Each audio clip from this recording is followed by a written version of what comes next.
Hello friends, excellent അക്കാഡമിയുടെ YouTube ചാനലിലേക്ക് സ്വാഗതം. അപ്പോൾ ഇന്ന് ഞങ്ങൾ എത്തിയിരിക്കുന്നതെന്ന് പറഞ്ഞു കഴിഞ്ഞാൽ PSC ഇപ്പോൾ 61 തസ്തികകളിലേക്ക് വിജ്ഞാപനം പുറപ്പെടുവിച്ചിട്ടുണ്ട്.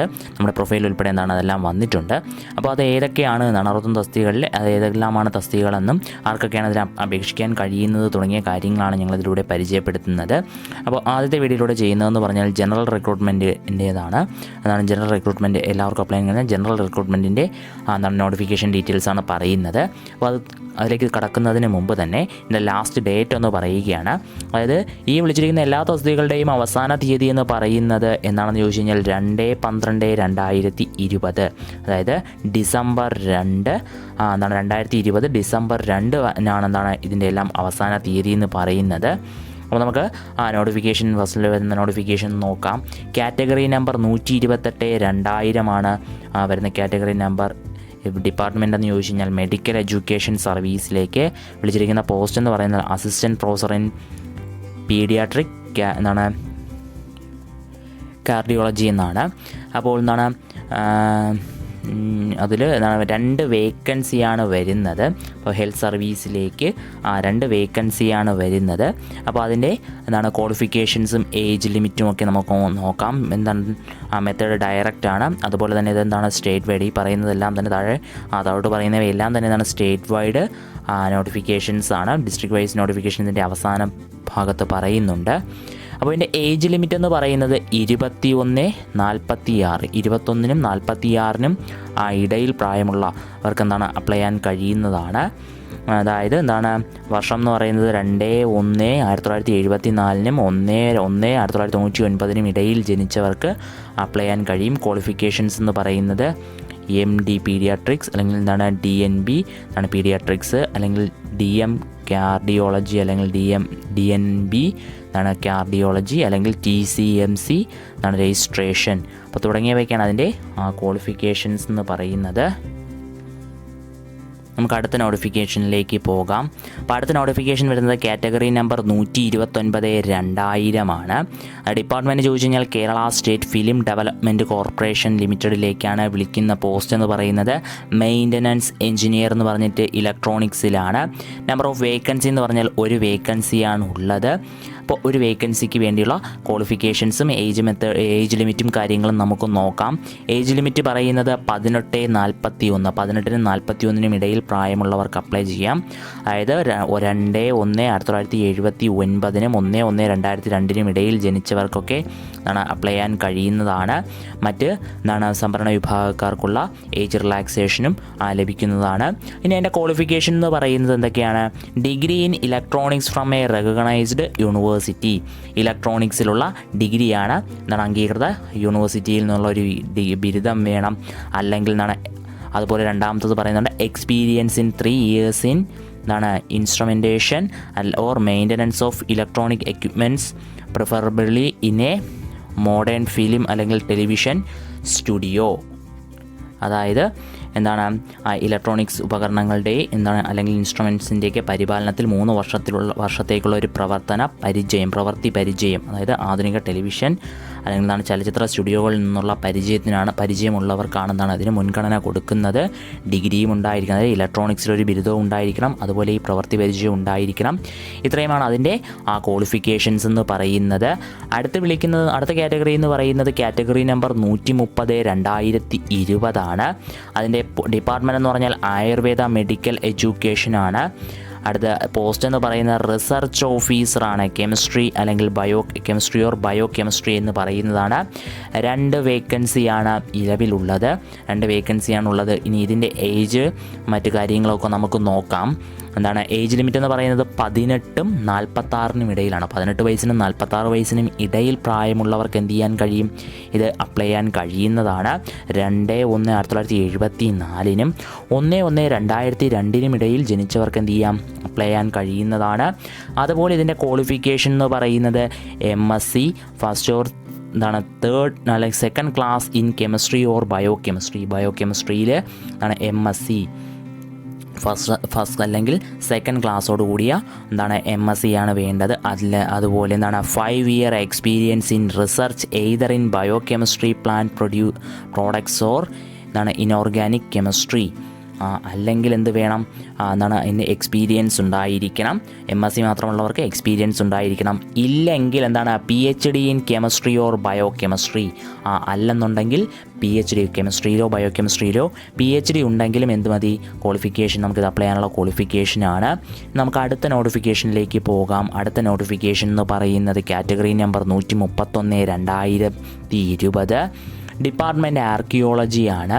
ആർക്കിയോളജിക്കൽ കെമിസ്റ്റാണ് എന്താണ് നെയിം. പോസ്റ്റ് എന്ന് പറയുന്നത്, വേക്കൻസി എന്ന് പറയുന്നത് 1.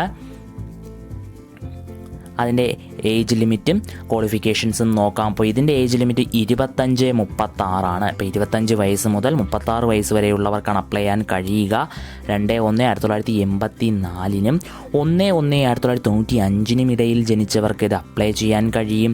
ഇനി ക്വാളിഫിക്കേഷൻ എന്ന് പറയുന്നത് post graduate degree in chemistry with not less than 50% mark or any other equivalent qualification of a recognised university.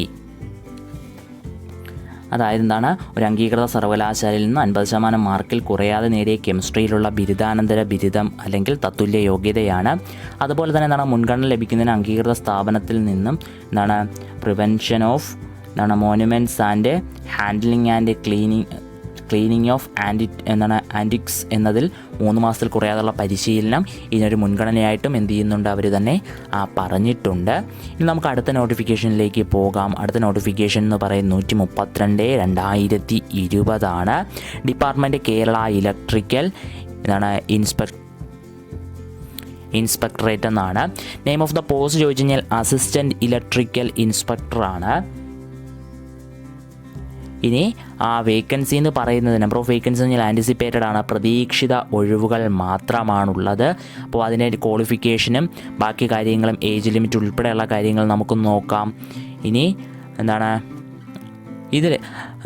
ഇതിൽ വേറൊരു കാര്യം കൂടി ഉണ്ട്. അപ്പം ഡയറക്റ്റ് റിക്രൂട്ട്മെൻ്റ് ആണെന്ന് പറഞ്ഞിട്ട് ഇതിനകത്ത് 3% വേക്കൻസി എന്ന് പറയുന്നത് റിസർവേഷൻ ചെയ്തിട്ടുണ്ട്. ആർക്കാണ്, ഡിഫറൻ്റ്ലി ഏബിൾഡ് കാൻഡിഡേറ്റ്സിന് വേണ്ടിയിട്ട് റിസർവ് ചെയ്തിട്ടുണ്ടെന്നുള്ള കാര്യവും കൂടി ശ്രദ്ധിക്കുക. അപ്പോൾ അവർക്ക് അപ്ലൈ ചെയ്യാൻ കഴിയുന്നതാണ്. ഇനി അതിൻ്റെ ഏജ് ലിമിറ്റ് നോക്കിക്കഴിഞ്ഞാൽ 22-36 22 വയസ്സിനും 36 വയസ്സിനും ഇടയിലുള്ളവർക്കാണ് അത് അപ്ലൈ ചെയ്യാൻ കഴിയുക. 2/1/1984 1/1/1998 ഇടയിൽ ജനിച്ചവർക്ക് അപ്ലൈ ചെയ്യാൻ കഴിയും. ഇനി ക്വാളിഫിക്കേഷൻ ചോദിച്ചു കഴിഞ്ഞാൽ must possess A degree in electrical engineering or it's equivalent from a recognised university or institution എന്നാണ്. അതായത് ഒരു അംഗീകൃത സർവകലാശാലയിൽ നിന്നോ സ്ഥാപനത്തിൽ നിന്നോ ലഭിച്ച ഇലക്ട്രിക്കൽ എഞ്ചിനീയറിംഗ് ഡിഗ്രി അല്ലെങ്കിൽ തത്തുല്യ യോഗ്യത ഉണ്ടായിരിക്കണം എന്നാണ്. അതുപോലെ നിയമനം ലഭിച്ചു കഴിഞ്ഞാൽ 1 വർഷത്തെ ട്രെയിനിങ്ങും ഉണ്ടെന്നതിൽ അറിയിച്ചിട്ടുണ്ട്. ഇപ്പോൾ കാറ്റഗറി നമ്പർ 133/2020 134/2020 135/2020 എന്ന് പറഞ്ഞിട്ട് 3 നോട്ടിഫിക്കേഷൻ ഒരുമിച്ചാണ് പറയുന്നത്. അപ്പോൾ അതിൽ ഡയറക്റ്റ് ആൻഡ് ബൈ ട്രാൻസ്ഫർ പറയുന്നുണ്ട്. ഡിപ്പാർട്ട്മെൻറ്റ് എന്ന് പറഞ്ഞാൽ കേരള നാഷണൽ സേവിങ് സർവീസ് ആണ്. പോസ്റ്റ് എന്ന് പറയുന്നത് assistant director of national savings ആണെന്ന് നമുക്ക് ആ നോട്ടിഫിക്കേഷൻ തിരിച്ചുള്ള കാര്യം നോക്കാം. 131/2020 എന്ന് പറയുന്നത് ബൈ ട്രാൻസ്ഫർ ആണ്. അതുപോലെ 134/2020 എന്ന് പറഞ്ഞാലും ബൈ ട്രാൻസ്ഫർ ആണ്. ഇനി 135/2020 മാത്രമാണ് ഡയറക്റ്റ് റിക്രൂട്ട്മെൻറ്റ് വരുന്നത്. ആ ഡയറക്റ്റ് റിക്രൂട്ട്മെൻറ്റിൻ്റെ വേക്കൻസി എന്ന് പറയുന്നതും പ്രതീക്ഷിതം മാത്രമാണ്. ഇനി നമുക്കതിൻ്റെ ഏജ് ലിമിറ്റും ക്വാളിഫിക്കേഷൻസുമാണ് നോക്കേണ്ടത്. ഏജ് ലിമിറ്റ് എന്ന് പറഞ്ഞാൽ 18-36 അതായത് 2/1/1984 1/1/2002 ഇടയിൽ ജനിച്ചവർക്കാണ് എന്ത് ചെയ്യുന്നത് ഡയറക്റ്റ് റിക്രൂട്ട്മെൻറ്റ് ഏജ് ലിമിറ്റായിട്ട് പറഞ്ഞിട്ടുള്ളത്. അതുപോലെ ക്വാളിഫിക്കേഷൻ എന്ന് പറയുന്നത് എസെൻഷ്യലായിട്ട് വേണ്ടത് graduation in any discipline any ഗ്രാജുവേഷനാണ്. അതുപോലെ ഡിസൈറബിളായിട്ട് വേണ്ടത് experience in organisational matters and public relations. അടുത്ത ability to address a public meeting and aptitude for canvassing and sales promotion തുടങ്ങിയവയൊക്കെയാണ് അതിൻ്റെ ക്വാളിഫിക്കേഷൻസിൽ പറഞ്ഞിട്ടുള്ളത്. അതുപോലെ നോട്ടായിട്ട് പറയുന്നത് experience prescribed and desirable qualification for direct recruitment or by transfer shall be on acquired after the obtaining the basic academic or other qualifications prescribed for the post. നമുക്ക് അടുത്ത നോട്ടിഫിക്കേഷനിലേക്ക് പോകാം. അപ്പോൾ അടുത്ത നോട്ടിഫിക്കേഷൻ എന്ന് പറയുന്നത് കാറ്റഗറി നമ്പർ 136/2020 ഹെൽത്ത് സർവീസിലേക്ക് clinical psychologist എന്നാണ് പോസ്റ്റായിട്ട് വിളിച്ചിരിക്കുന്നത്. പോസ്റ്റ് എന്ന് പറയുന്നത് അതാണ്.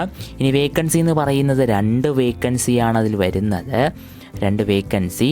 അപ്പോൾ ആ വേക്കൻസിയിൽ അടുത്ത ഏജ് ലിമിറ്റ് പറയുന്നത് 23 വയസ്സിനും 36 വയസ്സിനും ഇടയിൽ ജനിച്ച കാൻഡിഡേറ്റ്സ് ആയിരിക്കണം. 2/1/1984 1/1/97 ഇടയിൽ ജനിച്ചവരായിരിക്കണം. ക്വാളിഫിക്കേഷൻ എന്ന് പറയുന്നത് എന്തൊക്കെയാണ്? MSc in clinical psychology or any other equivalent qualification from a UGC recognised university അല്ലെങ്കിൽ institution owned by government of Kerala അല്ലെങ്കിൽ national institute of government of India. അതായത് എന്താണ്? UGC അംഗീകരിച്ച യൂണിവേഴ്സിറ്റി അല്ലെങ്കിൽ കേരള സർക്കാരിൻ്റെ ഉടമസ്ഥതയിലുള്ള സ്ഥാപനം അല്ലെങ്കിൽ ഇന്ത്യ ഗവൺമെൻറ്റിൻ്റെ നാഷണൽ ഇൻസ്റ്റിറ്റ്യൂട്ടുകൾ എന്നിവയിൽ നിന്ന് ലഭിച്ച ക്ലിനിക്കൽ സൈക്കോളജിയിലുള്ള MSc അല്ലെങ്കിൽ തത്തുല്യ യോഗ്യതയാണ്.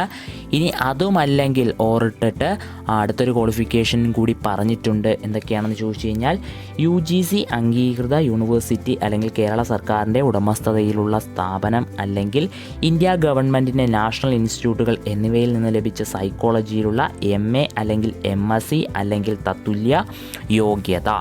ഇല്ലെങ്കിൽ അടുത്ത് മറ്റൊന്നും കൂടി എന്താണ്? ഇതിനോടൊപ്പം എന്തൊക്കെ വേണം? ക്ലിനിക്കൽ സൈക്കോളജിയിലുള്ള MPhil ബിരുദം അല്ലെങ്കിൽ RCI അംഗീകൃത യൂണിവേഴ്സിറ്റി എന്താണ്? അല്ലെങ്കിൽ കോളേജ് അല്ലെങ്കിൽ കേരള സർക്കാർ ഉടമസ്ഥതയിലുള്ള സ്ഥാപനം അല്ലെങ്കിൽ ഇന്ത്യ ഗവൺമെൻറ്റിൻ്റെ നാഷണൽ ഇൻസ്റ്റിറ്റ്യൂട്ടുകൾ അല്ലെങ്കിൽ UGC അംഗീകൃത യൂണിവേഴ്സിറ്റി എന്നിവിടങ്ങളിൽ നിന്ന് ലഭിച്ചിട്ടുള്ള തത്തുല്യമായ 2 വർഷത്തെ കോഴ്സ്.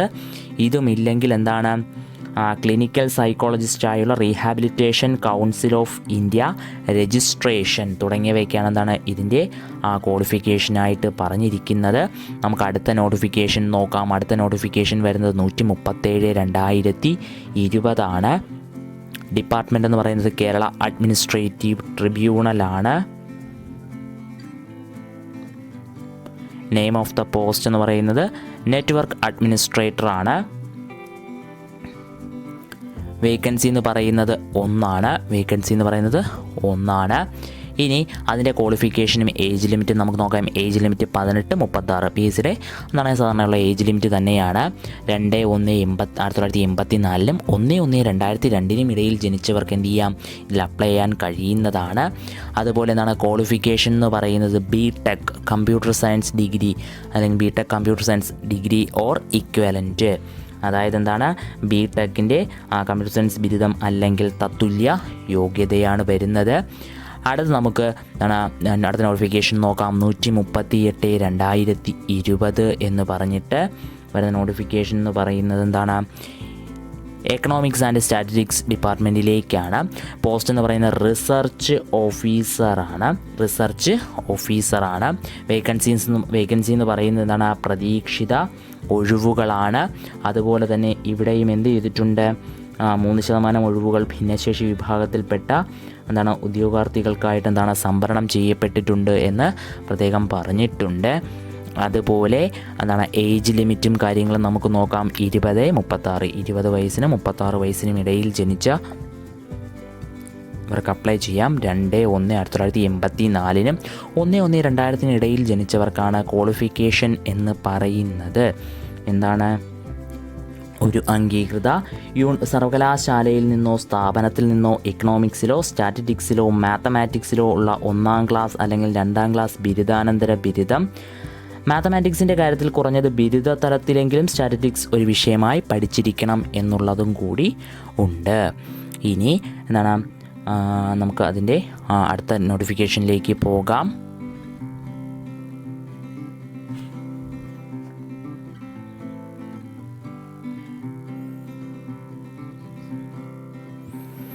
അടുത്തത് 139/2020 എന്ന് പറഞ്ഞിട്ട് പോലീസ് ഡിപ്പാർട്ട്മെൻറ്റിലേക്കാണ് വിളിക്കുന്നത്. പോലീസിലെ ഫിംഗർ പ്രിൻറ്റ് ബ്യൂറോയിലേക്ക്. ഫിംഗർ പ്രിൻറ്റ് സെർച്ചർ എന്നുള്ളതാണ് പോസ്റ്റ് എന്ന് പറയുന്നത്. വേക്കൻസി എന്ന് പറഞ്ഞു കഴിഞ്ഞാൽ 1. അതിൻ്റെ വേക്കൻസി എന്ന് പറയുന്നതും 1. നമുക്കതിൻ്റെ ക്വാളിഫിക്കേഷൻസും ഏജ് ലിമിറ്റുമാണ് നോക്കേണ്ടത്. ഏജ് ലിമിറ്റ് എന്ന് പറയുന്നത് 18-36 18 വയസ്സിനും 36 വയസ്സിനും ഇടയിലുള്ളവർക്കാണ്. നേരത്തെ എല്ലാം കാണുന്നത് പോലെ തന്നെ 2/1/1984 1/1/2002 ഇടയിൽ ജനിച്ചവർക്കാണ്. ഇനി ഇതിൻ്റെ ക്വാളിഫിക്കേഷനാണ് നോക്കുന്നത്. BSc degree in chemistry or physics of a recognised university. അപ്പോൾ എന്താണ് ഫിസിക്സിലോ കെമിസ്ട്രിയിലോ ഉള്ള ബിരുദമാണ് യോഗ്യത. അതുപോലെ തന്നെ എന്ത് ചെയ്തിരിക്കണം, നല്ല വിധത്തിലുള്ള കണ്ണട വയ്ക്കാതെയുള്ള കാഴ്ചശക്തി, നല്ല രീതിയിലുള്ള കാഴ്ചശക്തിയും ഉള്ളവർക്കാണ് എന്ത് ചെയ്യുന്നത്, ഇതിന് അപ്ലൈ ചെയ്യാൻ കഴിയുന്നത്. അപ്പോൾ കെമിസ്ട്രിയിലോ ഫിസിക്സിലോ ബിരുദമുള്ളവർക്ക് അപ്ലൈ ചെയ്യാൻ കഴിയുന്നതാണ്. അപ്പോൾ അതുപോലെ തന്നെ നല്ല കാഴ്ചശക്തി ഉള്ളവർക്കും ഉറപ്പായും അപ്ലൈ ചെയ്യാൻ കഴിയുന്ന ഒരു പോസ്റ്റാണ്. ഇനി അടുത്ത കാറ്റഗറി നമ്പർ നമുക്ക് നോക്കാം. 140/2020 ടെക്നിക്കൽ എഡ്യൂക്കേഷൻ ഡിപ്പാർട്ട്മെൻറ്റിലേക്കാണ്. ട്രേഡ് ഇൻസ്ട്രക്ടർ ഗ്രേഡ് 2 എന്ന് പറഞ്ഞിട്ട് ടർണിംഗ് എന്ന് പറയുന്ന ട്രേഡിലേക്കാണ് എന്ത് ചെയ്തിരിക്കുന്നത്, വിളിച്ചിരിക്കുന്നത്. പ്രതീക്ഷിത ഒഴിവുകൾ മാത്രമാണ് പറഞ്ഞിട്ടുള്ളത്. Age limit 18-36. ഇനി ക്വാളിഫിക്കേഷൻ നമുക്ക് നോക്കാം. ക്വാളിഫിക്കേഷൻ എന്ന് പറയുന്നത് ഉചിതമായ ട്രേഡിൽ ടെക്നിക്കൽ ഹൈസ്കൂൾ ലിവിംഗ് സർട്ടിഫിക്കറ്റ് പരീക്ഷ എന്ത് ചെയ്തിരിക്കണം, ലഭിച്ചിരിക്കണം. അഥവാ SSLC പരീക്ഷ ജയിച്ചിരിക്കണം, അല്ലെങ്കിൽ തത്തുല്യ യോഗ്യത നേടിയിരിക്കണം എന്നുള്ളത്. അതായത് അല്ലെങ്കിൽ ഉചിതമായ ട്രേഡിൽ നിന്ന് നാഷണൽ ട്രേഡ് സർട്ടിഫിക്കറ്റ് ഉണ്ടായിരിക്കണം, അല്ലെങ്കിൽ ഉചിതമായ ട്രേഡിൽ Kerala government certificate in engineering പരീക്ഷ ജയിച്ചിരിക്കണം, അല്ലെങ്കിൽ ഉചിതമായ ട്രേഡിൽ വൊക്കേഷണൽ ഹയർ സെക്കൻഡറി സർട്ടിഫിക്കറ്റ് കോഴ്സിൽ ജയിച്ചിരിക്കണം തുടങ്ങിയവ ഇത്രയുമാണ് അതിൻ്റെ ക്വാളിഫിക്കേഷൻ എന്ന് പറയുന്നത്. ഇനി 141/2020 എന്ന് പറയുന്ന നോട്ടിഫിക്കേഷൻ നമുക്ക് നോക്കാം. നോട്ടിഫിക്കേഷൻ വിളിച്ചിരിക്കുന്ന department Kerala agro machinery corporation limited ആണ്. സൂപ്രണ്ടൻ്റ് ആണ് ഹ്യൂമൻ റിസോഴ്സ് ആൻഡ് മാനേജ്മെൻറ്റ് ആണ് പോസ്റ്റ് എന്ന് പറയുന്നത്. വേക്കൻസി എന്ന് പറയുന്നത് 1. ഇനി അതിൻ്റെ ഏജ് ലിമിറ്റും ക്വാളിഫിക്കേഷനാണ് നമുക്ക് നോക്കേണ്ടത്. ഏജ് ലിമിറ്റ് എന്ന് പറയുന്നത്, അതുപോലെ ഏജ് ലിമിറ്റ് 18-36.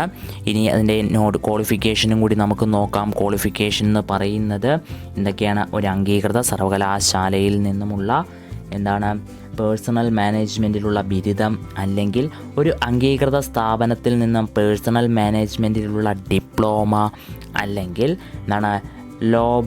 ലേബർ ലോ സ്പെഷ്യലൈസേഷനോട് കൂടിയ LLB എന്നിവയാണ് ഇതിൻ്റെ ക്വാളിഫിക്കേഷൻ എന്ന് പറയുന്നത്.